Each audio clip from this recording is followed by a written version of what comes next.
The Pentagon is putting together a special unit to patrol the Red Sea after 2 more cargo ships were attacked. Meanwhile, here at home, the Senate is trying to reach a deal on more aid for Israel and Ukraine. Our D.C. Bureau Chief Ben Kennedy is joining us live with these developing stories. Ben.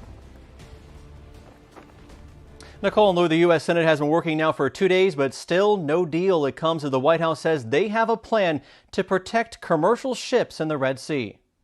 The United States would rally the international community to National Security's John Kirby behind the podium Tuesday to address the latest threat in the Red Sea, commercial vessels under attack by Iran-backed Houthi rebels. Bottom line is, these attacks have to stop. In an effort to stop them, the U.S. and its allies created a naval task force to protect ships from the militants that threaten global trade in the region. Conducting maritime surveillance and taking defensive action as appropriate to protect commercial ships from the threat posed by the Houthis. This action by the Houthis stemmed from the Israel-Hamas war. Any update on the American hostages in Gaza? President Joe Biden faced questions on the 8 Americans still held by Hamas as he returned to the White House Tuesday.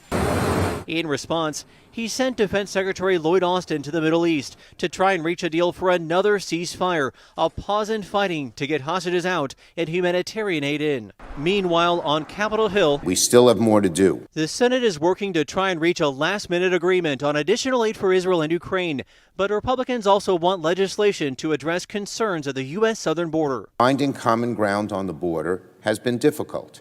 In fact, one of the most difficult issues Congress has faced in a good while.